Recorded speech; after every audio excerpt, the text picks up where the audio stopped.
Welcome back to Baking with Bee. I know it's been a while since we filmed, but I'm very excited because this is probably one of the easiest and close to the most delicious things I've ever made. I thought it'd be a good start to the new year. So let's get started. Alright, so let's get started.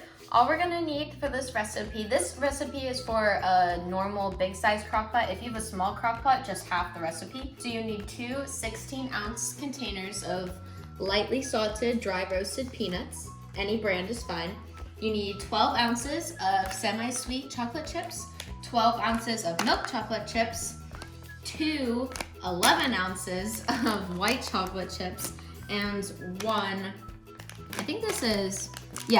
ounces of peanut butter chips. But it really doesn't matter exactly the proportions of it because it's all going into the crock pot. It's not like baking where you have to measure it out. So if you're a big peanut butter person and want to put 2 of these in instead of the semi-sweet chips, go for it.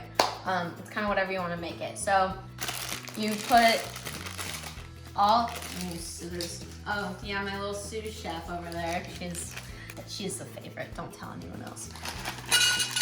All you do is just put in all of the ingredients.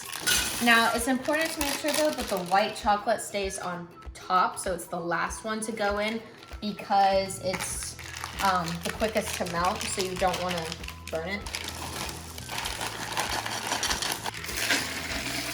This literally is so easy. It takes an hour to totally melt it, but basically all you're gonna have to do is just leave it for an hour. Every 15 minutes or so, I would just come in and just do like this sort of situation. Just stir it like so. You can see I already have my crock pot on, so it's already starting to melt.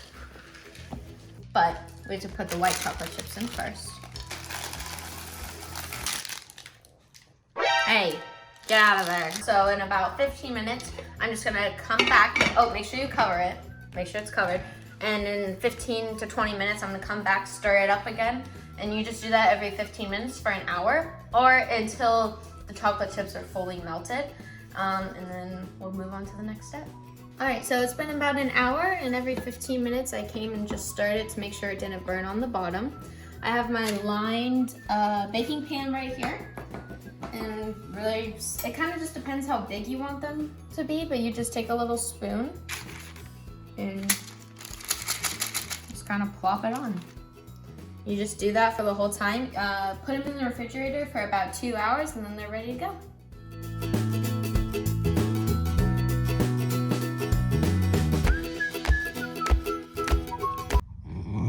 And here it is. These can be stored at room temperature or in the refrigerator, whichever you prefer. The ingredients and instructions are in the description below. Don't forget to like and subscribe.